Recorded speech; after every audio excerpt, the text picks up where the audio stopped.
Hoy vamos a seguir con la continuación de lo que estábamos viendo. Estamos viendo en el contexto del sufrimiento cuál es el papel de Satanás y sus secuaces en todo esto. Y estamos viendo realmente una clase de demonología, es decir, qué es lo que dice la Biblia acerca de los demonios. Y hablamos de una advertencia la vez pasada y hay que tener esto en cuenta, que cuando hablamos de lo oculto hay dos errores que podemos cometer. Uno es obsesionarnos con el tema y estarle viendo cara de demonio a todo, como algunas iglesias bien tienden a hacerlo, o mal lo hacen, que cualquier mal que nos venga es cuestión de demonios y ya van a sacar el demonio de la nieve y el demonio del clima y el demonio, sí. Y si tú tienes un problema y tienes una jaqueca, como me ha pasado últimamente, tienes el demonio de una enfermedad. Y es posible, como vamos a ver hoy, es posible que estas cosas, los demonios se manifiesten de estas maneras, pero hay que tener cuidado de no verle a todo cara de demonio. ¿Okay? Y por el otro lado, el ignorar que existe un mundo oculto que tiene influencia en el mundo real. Entonces, evitemos esos dos errores. Y bueno, hoy vamos a ver la continuación de la vez pasada y vamos a empezar viendo cuál es la naturaleza de Satanás y de los demonios en cuanto a su nombre. ¿Sí? Todos tenemos un nombre. Cuando nacemos, lo primero que nos dan es un nombre, al menos que seas mi hermano Juan, que como no sabían qué nombre le iban a poner, como 2 meses le pusieron Pascualito. Y se le quedó Pascualito un tiempo, pero ya después lo bautizaron. Pero por lo general nos bautizan en los primeros días. Y mi nombre ha sido cuestión de muchos problemas. De hecho, tengo hasta 2 actas de nacimiento diferentes. Si quisiera estafar por ahí a alguien, a lo mejor no se me dificultaría mucho. Pero mi nombre, para los que no me conocen, ustedes me conocen como Chris, ¿no? Bueno, mi nombre completo es... A ver, acá me conocen como Chris Dupont, ¿cierto? Ok. Mi nombre completo es Christophe. Pero no solo eso, tengo también un... por cierto, no es Christopher, que acá todos me quieren agregar una R. Crecí en México, en la primaria, siempre me querían agregar la R, y ya llegó un momento en que dije, ¿sabes qué? Díganme como quieran, ya no me importa, no voy a poner a corregir a todo el mundo.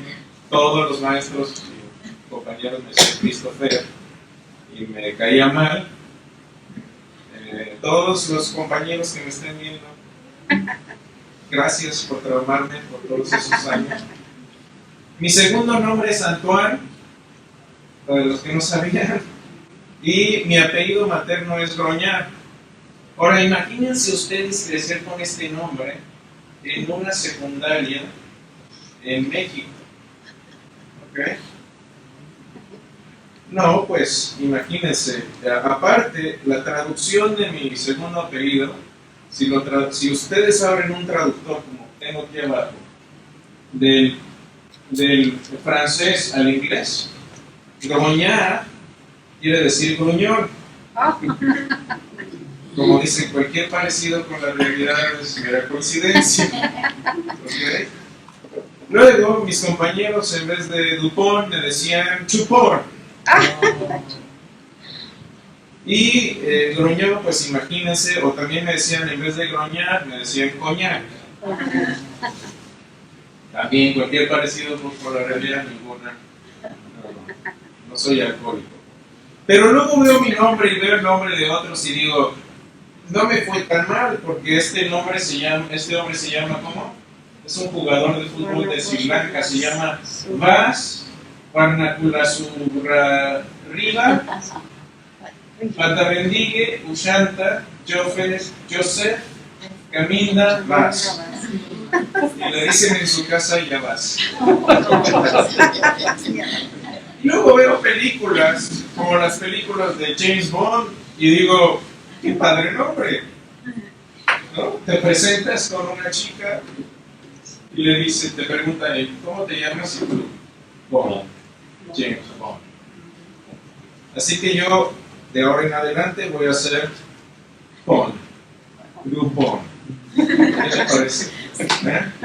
Bueno, todos tenemos nombre. En el hebreo los nombres eran muy significativos porque no solo era la forma en que te bautizan, era algo que tenía que ver con tu personalidad, era parte de lo que eras, era parte de tu naturaleza. Y Satanás también tiene muchos nombres. Vamos a ver algunos de estos. Por ejemplo, en Job y Mateo, por ejemplo, Mateo 10:4, Jesús le dice a Satanás, vete Satanás, porque escrito está, el Señor tu Dios adorarás y a él solo servirás. Satán es uno de los nombres del diablo. Diablo o engañador, en Apocalipsis 20:10 también dice, el diablo que los engañaba fue lanzado al lago de fuego. Adversario, según 1 Pedro 5:8 dice que seamos sobrios y velemos, porque nuestro adversario, el diablo, está en contra de nosotros, está buscando a quien devorar. El acusador también es un término legal. En el tribunal final de Cristo va a estar Él acusándonos y vamos a tener a quien como abogado. Entonces, los que lo hayamos contratado, ¿verdad? O sea, para tener un abogado necesitas contratar al abogado primero. Vamos a tener abogado, es Cristo. No porque seamos justos por nosotros mismos, somos culpables, pero tenemos a alguien que ya pagó esa deuda. Pero Él va a estar acusándonos ahí. Se le llama también príncipe de este mundo. Por ejemplo, en Juan 12:31 dice, ahora es el juicio de este mundo, ahora el príncipe de este mundo será echado fuera.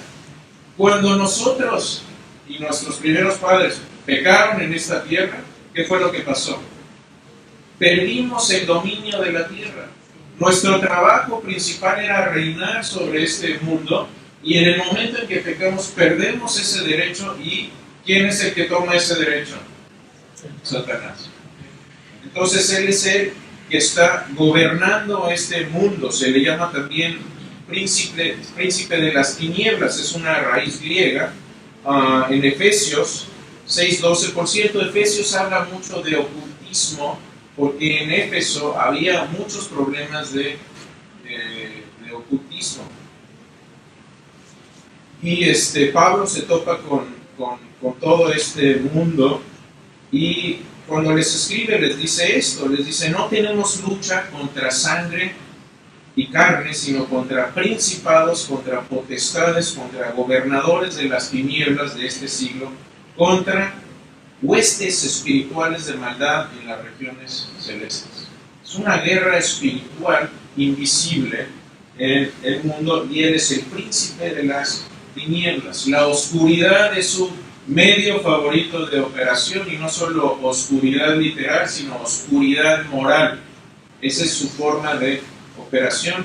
Príncipe de la potestad del aire, en Efesios 2:2 dice que en esta oscuridad nosotros anduvimos en malas obras, anduvimos algún tiempo, les está hablando a creyentes, siguiendo la corriente de este mundo conforme al príncipe de la potestad del aire. ¿Qué quiere decir esto de la potestad del aire? Él tiene poder sobre el ambiente en el que ustedes y yo nos movemos.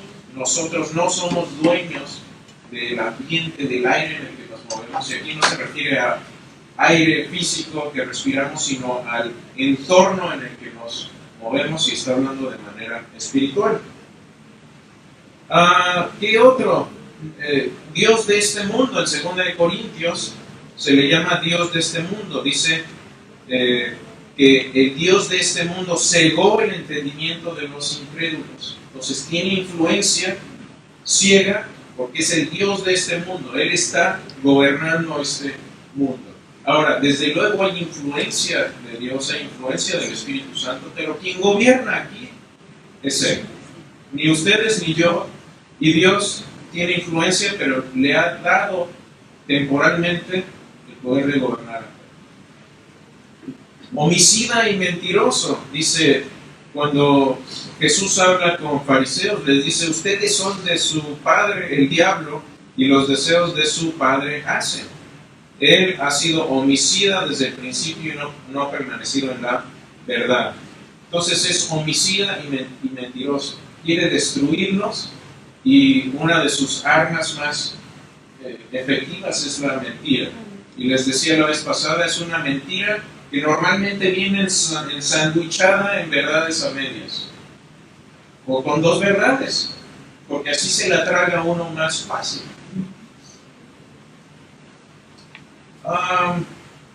Abadón y Apolión, estos son nombres en griego y en hebreo que tienen que ver con destrucción. Estos nombres corresponden al griego y al hebreo de destrucción. En Apocalipsis dice que el diablo los demonios tienen por rey sobre ellos al ángel del abismo, cuyo nombre es en hebreo Abadón y en griego Apolión. Estos son nombres también que se refieren a destrucción. ¿Qué más? Mateo 4, 34 habla de que es el príncipe de los demonios. Hay una jerarquía, y la vez pasada me preguntaban, bueno, ¿cuál es la jerarquía? No lo sé. Del lado de ángeles está más demarcada esta jerarquía y más o menos podemos ver ahí sus funciones en cuanto a sus nombres, arcángeles, serafines, etc. Pero acá no habla la Biblia tanto, pero lo que sí es que es el mandamás, Satanás, y es el gobernador o el príncipe de los demonios. Belzebú, ese es otro nombre de Satanás. En Mateo 10:25 dice, bástale al discípulo ser como su maestro y al siervo como su señor. Si al padre de la familia lo llamaron Belzebú, ¿cuánto más a los de su casa? ¿Qué quiere decir Belzebú? Quiere decir, es una palabra compuesta del hebreo, Bar y Sabor. Bar quiere decir señor, ¿sí? Y Sabor es mosca.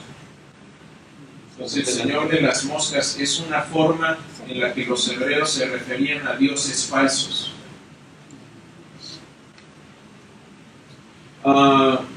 Mateo 10:8 habla de que se les llama también demonios, y habla del ministerio de Jesús que sanaba enfermos, y cuando él designa a sus 12 apóstoles les da una comisión también muy específica, y es curiosa, no sé si la habrán leído, pero ahí dice en Mateo 10:8, dice, sanen enfermos, limpien leprosos, resuciten muertos, echen fuera demonios, de la gracia que recibieron de él también, de esa gracia.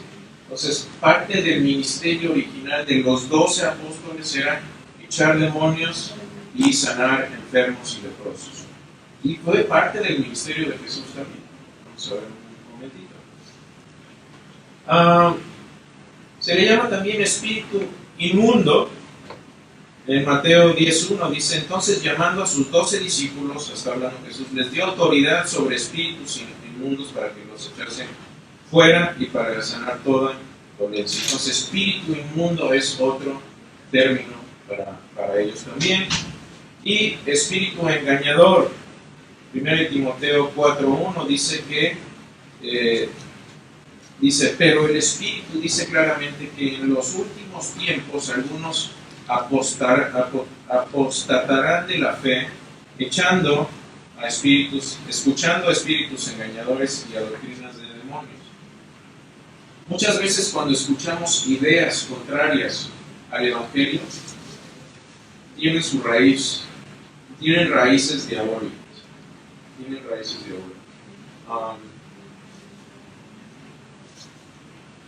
Vamos a hacer una pausa hasta aquí. ¿Hay alguna pregunta, algún comentario acerca de los nombres de Satanás, de lo que representa? Porque todos estos nombres, les digo, no son nombres al azar, tienen que ver con la personalidad, la operación, la naturaleza y la función de Satanás y de sus demonios. Entonces no son nombres así nada más al azar, ¿no?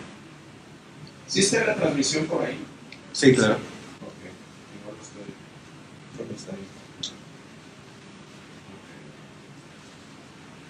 comentario por ahí? Nada más un nombre, una traducción que me gusta. A mí me gusta como ponerlo a Satanás de esa manera. Calumniador.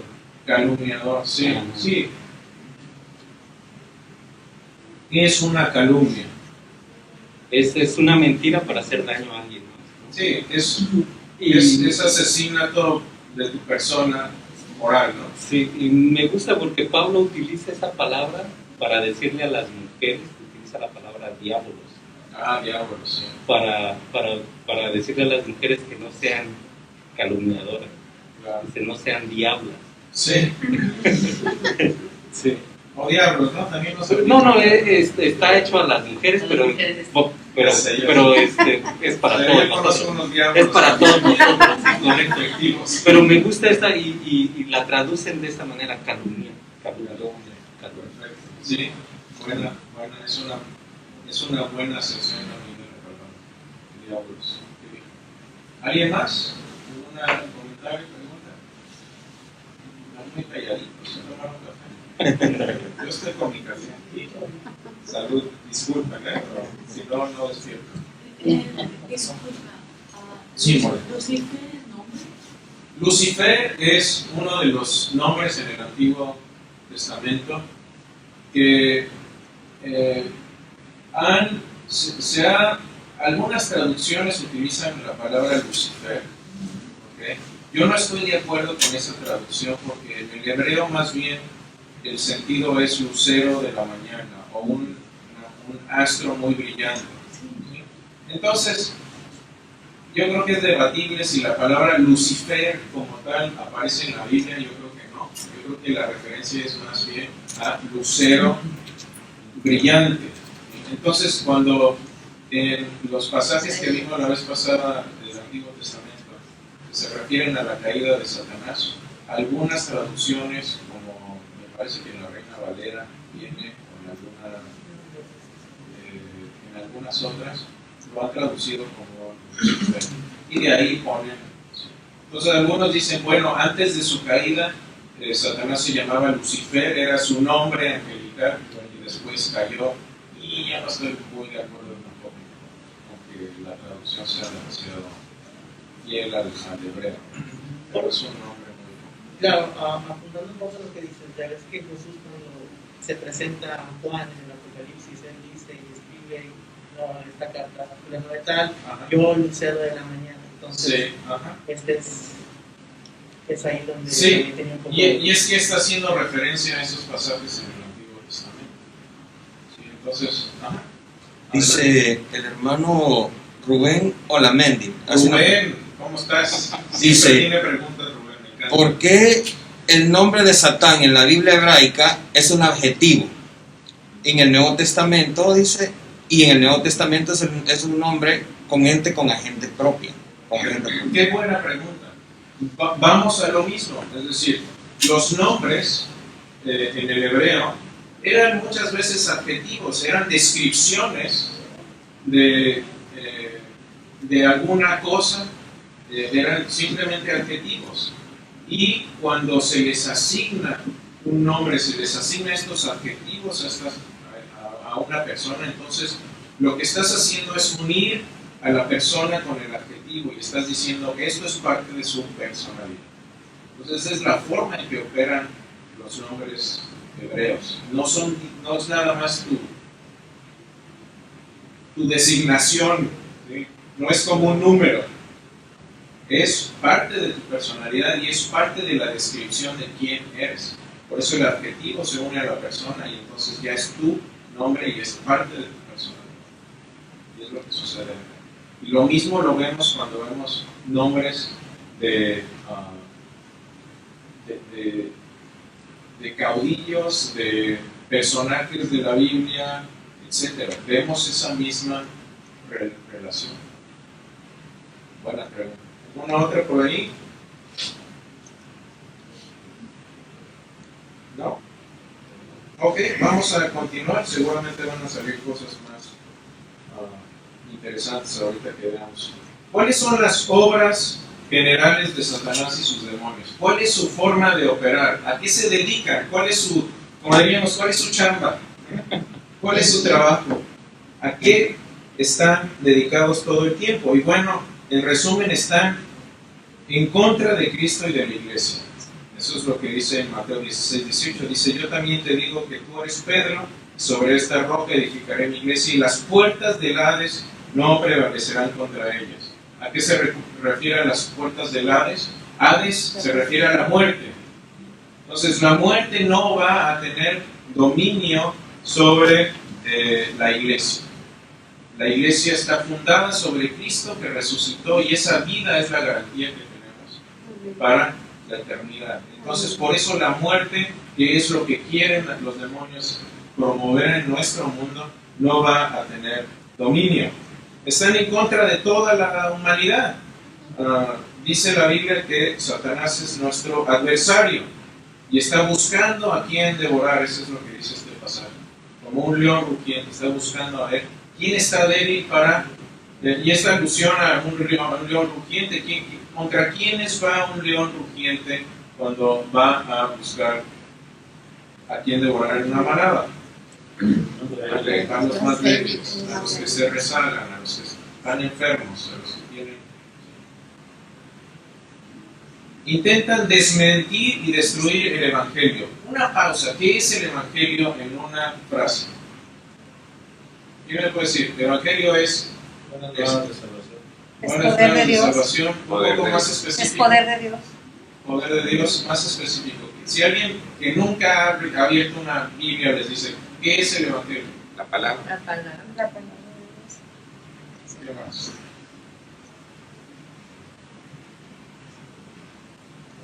Dale. ¿Qué es el Evangelio? Pues, como dices, son las noticias de salvación. Ok, pero ¿qué es? Es el poder de Dios para darte vida, ¿no? Ok, según Pablo, en 1 Corintios 15 es la deidad, muerte y resurrección de Jesús. Ese es el Evangelio. Si nuestro Evangelio, si nuestra predicación no incluye la vida, muerte y resurrección de Jesús, no estamos hablando del Evangelio, estamos hablando de algún otro mensaje motivacional, lindo, pero no es el Evangelio. ¿Okay? Ellos, los demonios, están en contra del Evangelio. Cuando ustedes escuchan, y muchas veces con mis amigos ateos escucho, es que la resurrección no sucedió o Jesús no era Dios. Eso es oposición directa al Evangelio, es oposición directa al mensaje del Evangelio.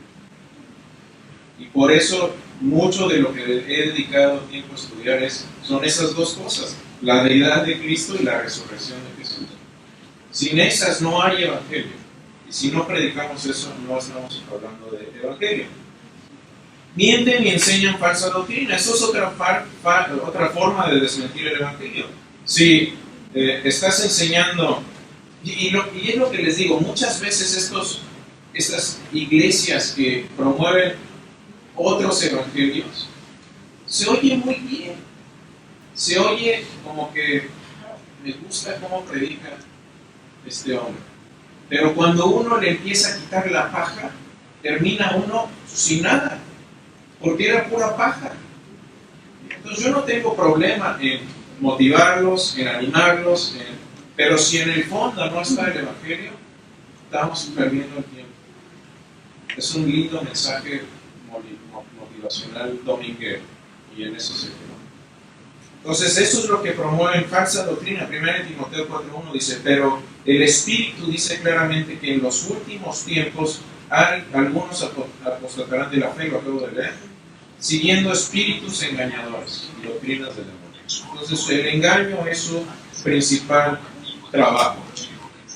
¿Cuál es su naturaleza? Bueno, hablábamos de que los demonios son ángeles, tienen la misma naturaleza que un ángel, pero son caídos. Y no voy a leer todas las citas ahí, si alguna vez quieren meterse y estudiar esta parte, pero son ángeles caídos, ángeles que están en contra de Dios. Y entonces cuando ustedes lean pasajes que hablan de la naturaleza de un ángel, eso es aplicable también a un demonio, excepto que están en contra de la voluntad de Dios. Lo demás aplicaría. Entonces son seres inmateriales. Nosotros somos seres materiales, tenemos dos componentes principales. Algunos parten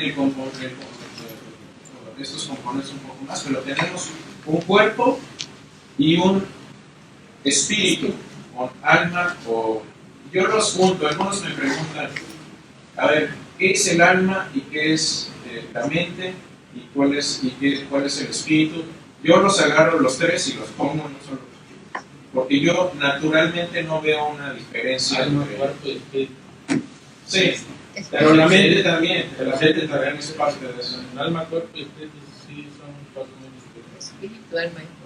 Yo no las distingo en cuanto a naturaleza. Es decir, ¿cuál es la naturaleza de la parte inmaterial del ser humano? Es una sola cosa, pero opera de diferentes maneras, porque tenemos voluntad, emociones e intelecto. Y esas corresponden a veces a estas divisiones que hacemos. Pero en su naturaleza en sí, yo no veo que haya una naturaleza diferente del alma y una naturaleza distinta del espíritu y una naturaleza distinta de la mente. ¿Sí? Eso es a lo que me refiero. No en su función, sino en su naturaleza. Y pueden estar de acuerdo en desacuerdo, se vale, ¿okay?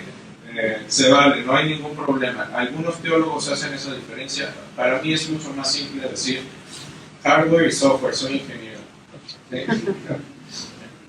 Son seres inmateriales, son seres finitos también. Voy a leer un pasaje de Salmos que habla un poco de esto, de que el Salmo 148 del 2 al 5 dice así: alabadle vosotros todos sus ángeles, alabadle vosotros todos sus ejércitos, alabadle sol y luna, alabadle vosotras todas lucientes estrellas, alabadle cielos de los cielos y las aguas que están sobre los cielos, alaben el nombre de Jehová, porque Él mandó y fueron creados.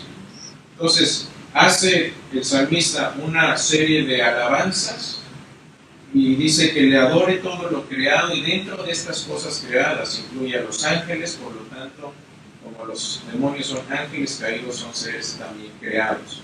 Ahí podemos hacer esa deducción. Tienen presencia no local y definitiva. ¿Qué quiere decir esto? No son omniscientes ni omnipresentes. Tienen como ustedes tienen una presencia local y definitiva. Es decir, puedes estar en un lugar nada más, no puedes estar en 3 lugares al mismo tiempo.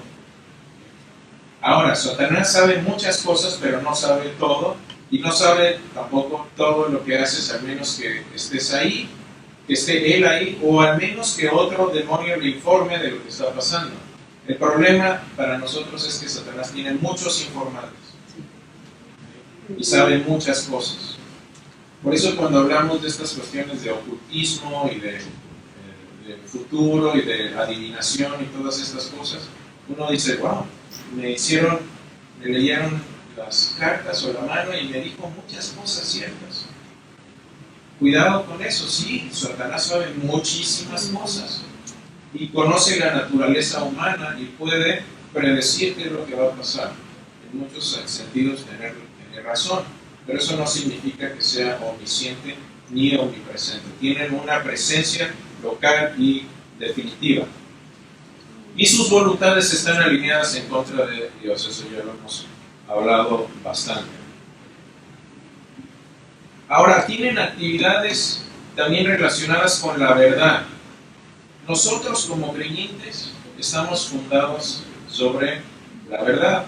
Creemos que el Evangelio es verdad, creemos que es verdad que Jesús resucitó, creemos que es verdad que Jesús fue Dios. Y no solo lo creemos ciegamente, sino que tenemos buenas razones para creerlo.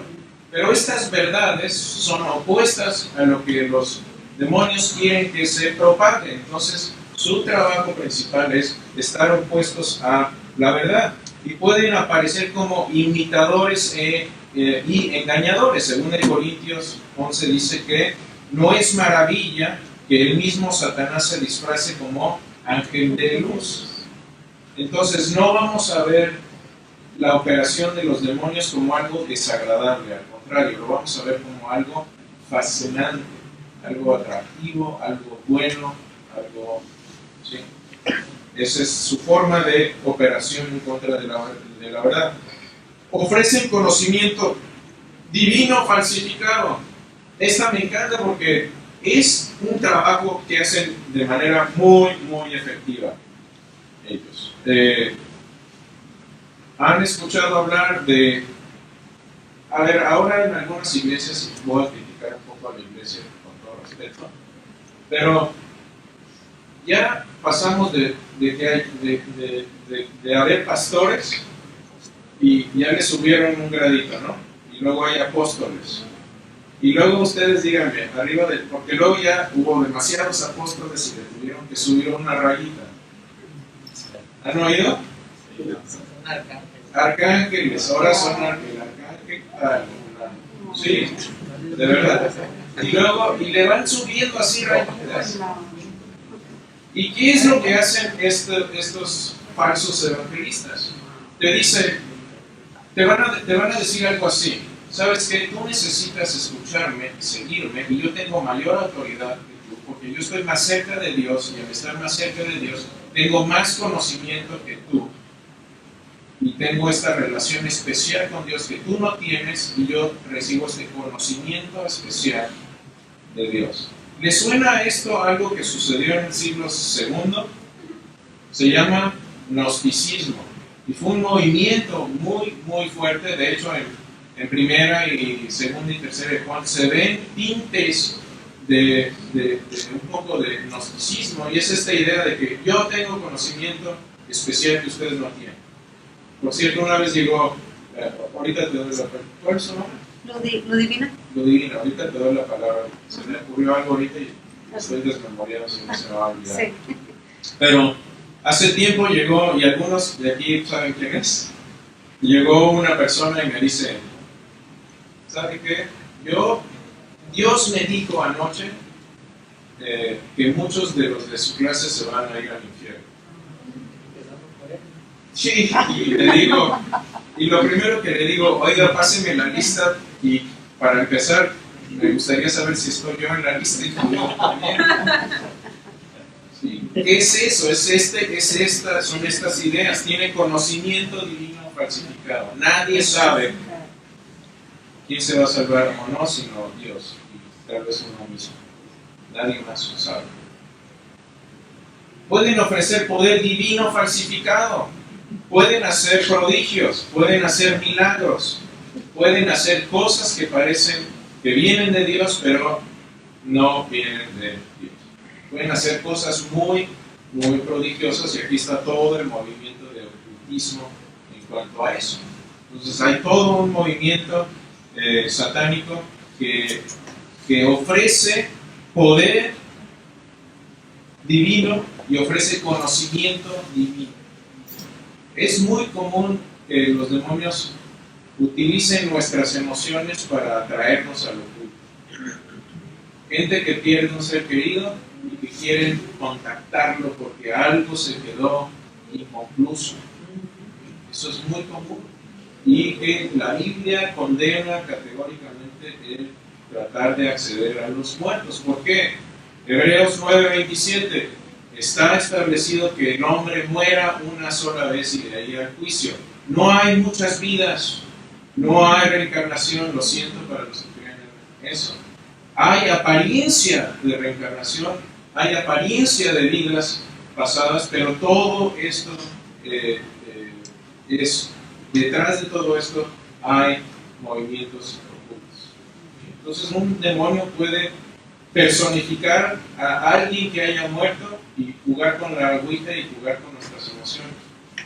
Por eso es peligrosísimo entrar en todos estos juegos. Cuidado con las ouijas. Conocimiento divino falsificado, y también incitan a la humanidad a pecar. Fue el primer incitador al pecado con Eva, y por ejemplo acá en Mateo 4:3 dice, vino el tentador con Jesús y le dijo, si eres hijo de Dios, di que estas piedras se conviertan en pan.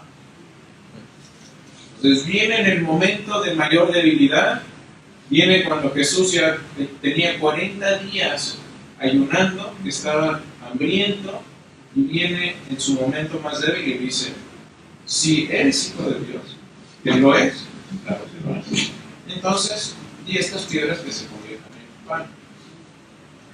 Y Jesús obviamente responde no con sus propias palabras, sino con la escritura. Y se quita de la tentación.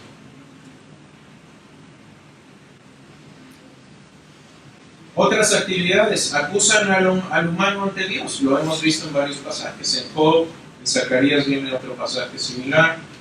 Nos acusan ante Dios. Mira cómo se está comportando fulanito o fulanita. Practican el engaño. Ya lo vimos también. Y varios pasajes que ya leímos. No los estoy leyendo todos porque a veces un pasaje nos da diferentes matices de lo que está sucediendo, pero son espíritus engañadores. ¿Qué es lo que podemos hacer nosotros como creyentes? ¿Alguno de ustedes ya se vacunó contra COVID? Yo ya me vacuné la primera, ya me puse la primera. Pero ¿qué es lo que pasa con una vacuna? Estamos anticipando un mal y estamos protegiéndonos contra este mal. ¿Cuál es el mejor antídoto, la mejor vacuna contra la filosofía y las ideas demoníacas? Permanecer en la verdad. La verdad es el remedio más óptimo contra el engaño demoníaco. Permanecer en la verdad. ¿Sí? Juan 7:17 dice, Jesús dice, santifícalos en tu verdad, tu palabra es verdad.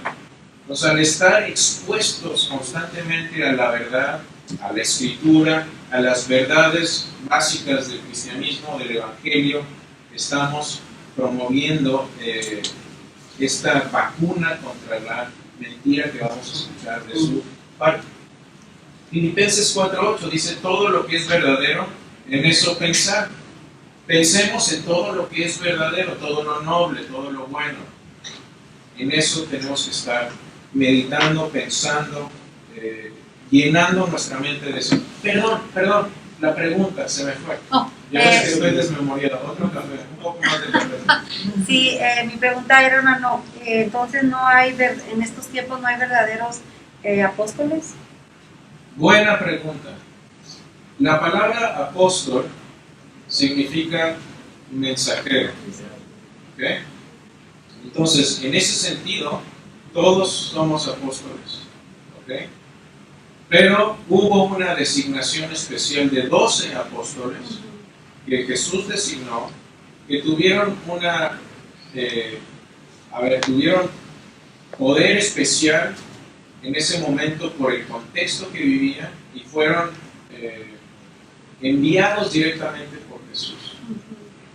Entonces, en ese sentido, ya no hay apóstoles modernos, ya no hay apóstoles de ese tipo, que tenían ese tipo de poder. Ahora, eso no quiere decir que no haya gente que Dios utilice para hacer milagros, o que no haya gente que Dios utilice para diferentes cosas, pero eso no significa que haya apóstoles como en el tiempo de Jesús. ¿Por qué? Porque uno de los requisitos para ser apóstol de Jesús era haber caminado con Jesús y haber sido testigo de su resurrección.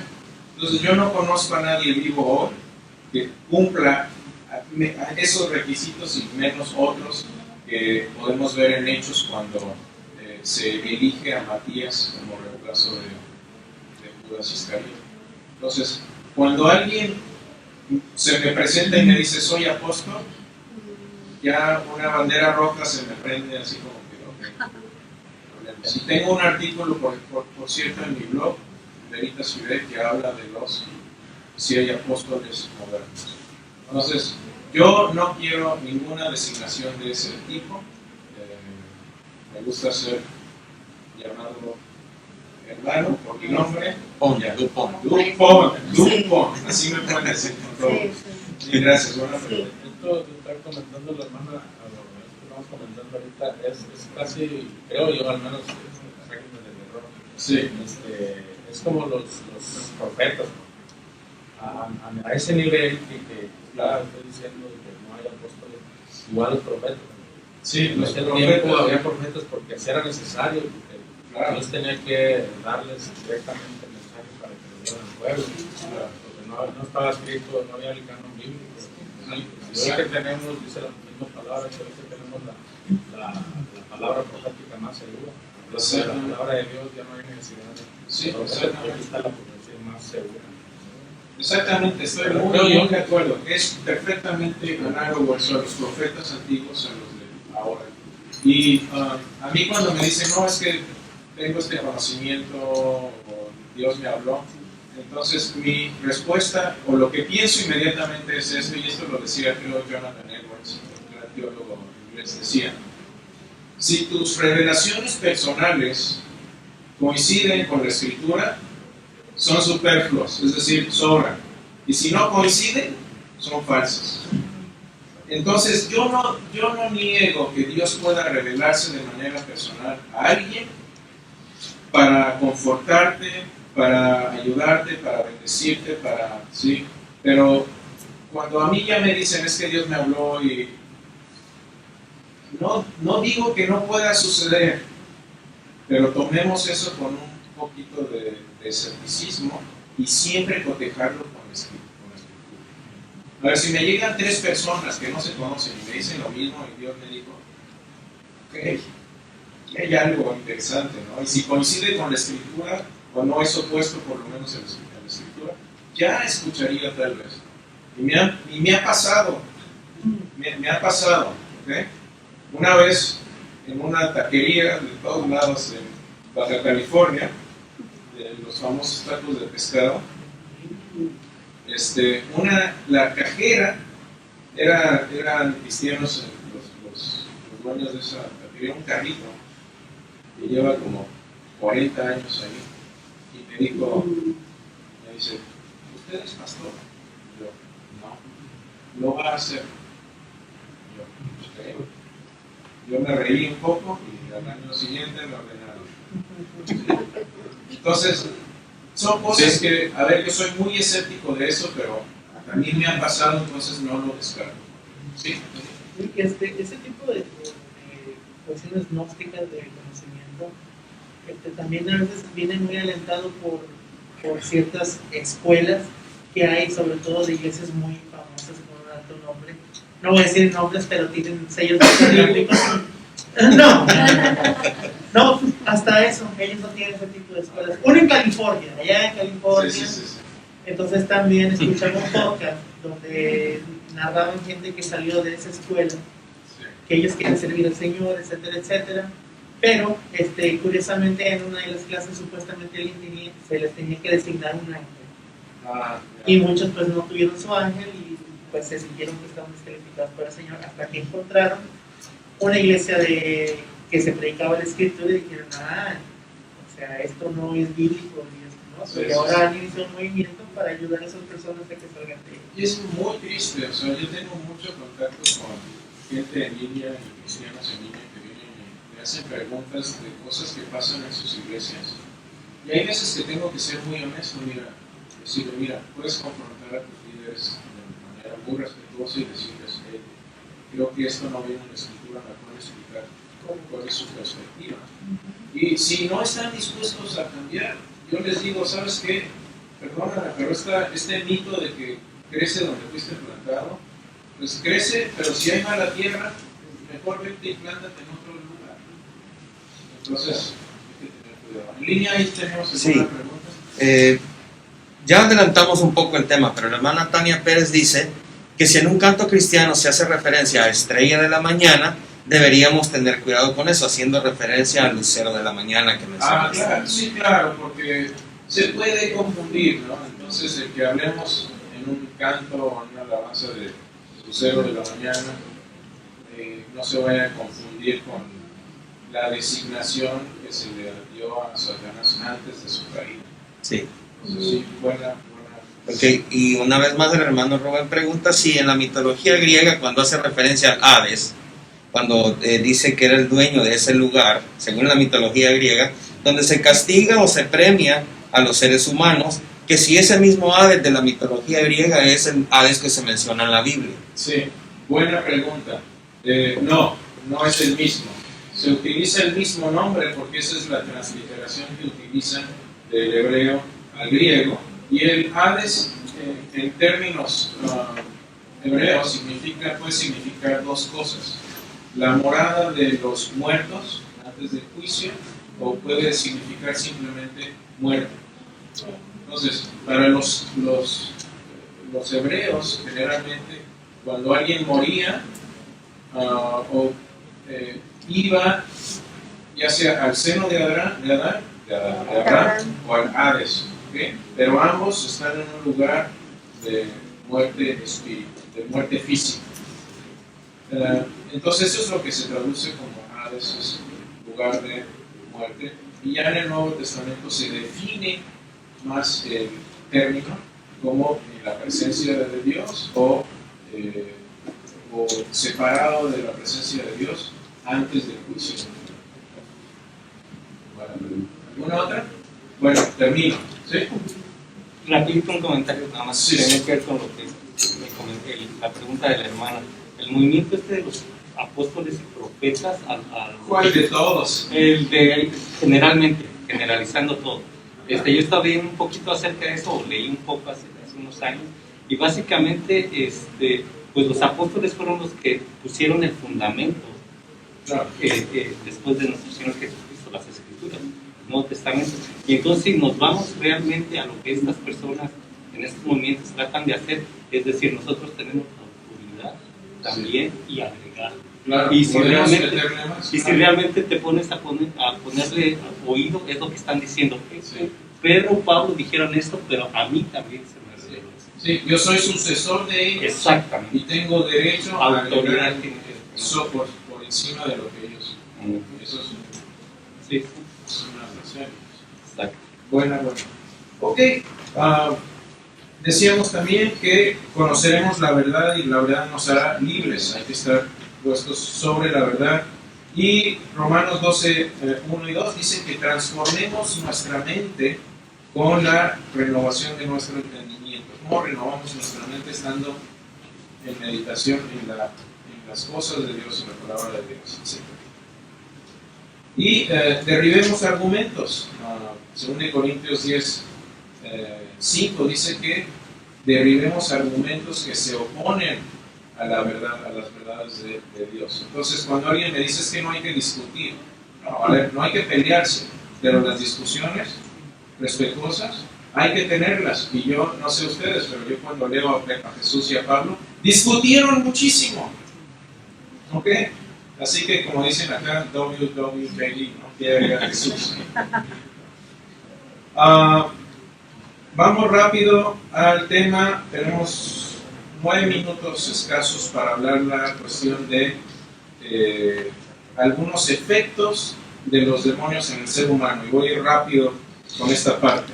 Enfermedades en la piel, como le sucedió a Job, puede ser una manifestación demoníaca. Ahora, cuidado con que a toda enfermedad, a ver, te salió sarna, vamos a llevarte al exorcista, ¿no? No. Cuidado con eso. Puede ser una manifestación.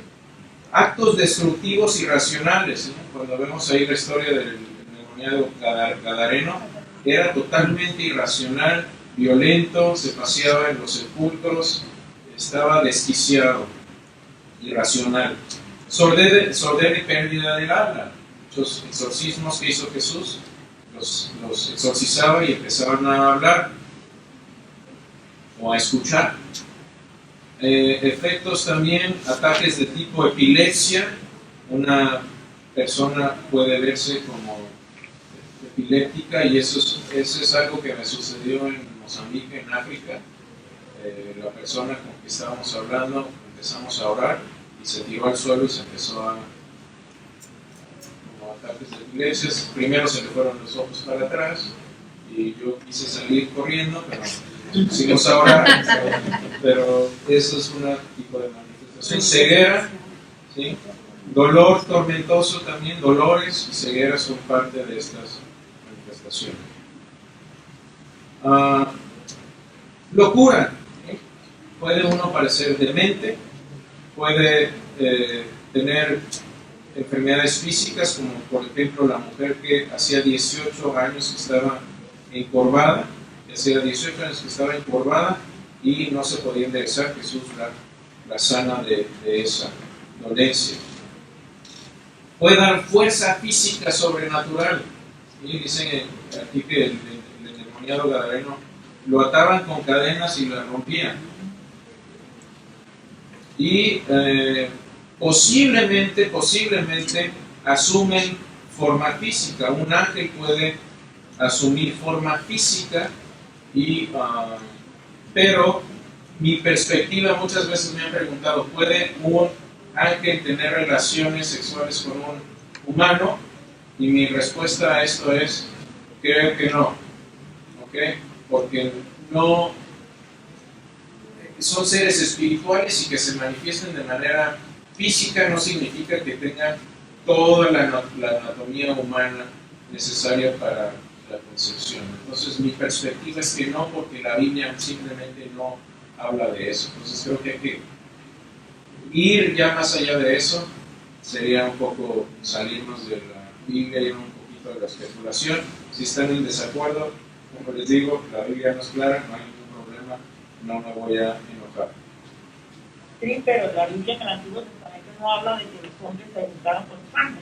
Hablamos de eso, de los Nephilims, que suponía que eran descendientes de esa unión, y mi perspectiva es que no está hablando de ese tipo de unión, sino que está hablando de los descendientes de Seth. Entonces tengo un artículo ahí, eso en mi blog. Obviamente hay teólogos que están en desacuerdo y dicen sí se puede, porque ahí viene. Yo pienso que no es el caso, pero como les digo, es un pasaje muy difícil, muy vago y muy debatido. Entonces yo con toda confianza les digo, pueden estar en desacuerdo conmigo y no los voy a juzgar mal por nada de eso. Hay muchos pasajes en la Biblia que hablan de posesión demoníaca, entonces eso es algo real. Jesús exorcizó a mucha gente, así que la posesión demoníaca es algo real. Puede haber influencia demoníaca sin llegar a ser posesión, como por ejemplo el rey Saúl es atormentado por espíritus malignos. Pablo fue atormentado con un aguijón en la carne por un demonio. Pueden incitar a la gente a hacer el mal, como por ejemplo cuando David hace un censo ilícito para ver qué tanto poderío tenía, en vez de confiar en lo que Dios le había dicho, hace un censo de sus tropas. Puede cegar la mente de la gente, de los incrédulos, para que no crean en el Evangelio. Y puede llenar el corazón de maldad, por ejemplo, cuando en Hechos 5, Ananías y Zafira llegan a la iglesia y hacen un trueque ahí malo, se quedan con parte de un dinero que ellos iban supuestamente a dar a la iglesia, y dice la Biblia que fue Satanás el que puso esto en sus corazones. Reposesión de una persona liberada. Es posible que una persona que es liberada por un demonio sea de nuevo poseída por ese demonio. Tiene un ejemplo ahí en Lucas 11. Y les decía, pecados asociados con Satanás, cuando alguien es un mentiroso compulsivo, o hay un pecado habitual. Por ejemplo, en Primera de Juan dice que el que practica el pecado es del diablo, porque el diablo peca desde el principio. Por eso apareció el Hijo de Dios, para deshacer las obras del diablo. Entonces alguien que está pecando habitualmente y que no batalla con su pecado en ese sentido, es muy difícil que sea cristiano. ¿Puede ser poseído el cristiano? El resumen de esto es no. ¿Por qué? Porque donde está el Espíritu de Dios no puede estar el espíritu satánico. 1 Corintios 6:19 dice: o ignoramos pues que nuestro cuerpo es templo del Espíritu Santo, el cual está en nosotros, el cual tenemos de Dios y y no somos dueños de nosotros mismos, sino somos dueños de Dios. Pues algo que es dueño de Dios no puede pertenecer también al mismo tiempo al diablo. Y el espíritu tiene mayor poder que los espíritus demoníacos. Es ahí donde dice que 1 Juan 4:4 dice: hijitos, ustedes son de Dios y han vencido, porque mayor es el que está en ustedes que el que está en el mundo. ¿Qué más? Voy a leer esto muy rápido. Dice: algunos cristianos pueden estar influenciados por los demonios que parecen estar poseídos y aún manifestar algunos de los síntomas de posesión demoníaca. ¿Por qué? Porque los demonios tienen operación en el mundo físico y nuestros cerebros son objetos físicos y pueden tratar de influir en nosotros a través de nuestra mente. La influencia puede ser una operación externa y temporal. Eso es algo externo y temporal en el cristiano, no es algo permanente, a diferencia de una posesión demoníaca que normalmente es algo permanente, algo constante y muy difícil de sacar. Y yo no me metería a esa cuestión del exorcismo, jamás. No me siento preparado. Y puede influenciar también la vida interna del cristiano en el corazón, la mente y el espíritu. Segunda de Corintios 10, 3 al 5 es lo que decía. Porque aunque andamos en la carne, no militamos según la carne, porque las armas de nuestra milicia no son carnales, sino poderosas en Dios para la destrucción de fortalezas. Así que derribando argumentos y toda altivez que se levanta contra el conocimiento de Dios, y llevando cautivo todo pensamiento a la obediencia de Cristo. Ahora, ¿cómo podemos contrarrestar todo esto? Voy a terminar con algunas ideas. Cuando mi papá me enseñó a jugar ajedrez, lo primero que me dijo es: la mejor defensa es el ataque. Es mejor ser proactivos en cuanto a la cuestión de los demonios. ¿Qué debemos hacer? Negarnos a nosotros mismos, como dijo Jesús. ¿Quieres tener éxito espiritual? Tú no eres el centro del mundo, es Cristo. Tienes que ser Cristo-céntrico. Tenemos que negarnos, tomar nuestra cruz y seguir a Jesús. Esta semana fue una gran oportunidad de honrar a Jesús en medio del sufrimiento. Bueno, ahorita voy a terminar con algún pensamiento. La victoria en la cruz. Una vez a un hombre, uno de los profesores de Martin Luther estaba escuchando hoy en la mañana, me encantó, que le preguntaron a este teólogo Harvey Floyd, le preguntaron una vez: díganos cómo fue su proceso de salvación. Y les dijo, fue muy interesante. Sucedió hace 2000 años en el Monte Calvario. Tenemos que estarnos protegiendo espiritualmente con esa gran verdad y enfocarnos en lo espiritual y en lo eterno. Muertos al pecado y vivos en Cristo. Dice que estamos muertos al pecado, pero vivificados en Cristo. Y esa es nuestra posición. Me gusta mucho lo que dice Gálatas 2:20. Dice: con Cristo estoy juntamente crucificado. Piensen en eso. Y ya no vivo yo, mas vivo Cristo en mí. Y lo que ahora vivo en la carne, lo vivo en la fe del Hijo de Dios, el cual me amó y se entregó a sí mismo. Hay que vivir esto ahora, que estamos pasando tiempos difíciles. A mí me van a operar del cerebro durante unas 3 semanas más o menos. Todavía no tengo fecha.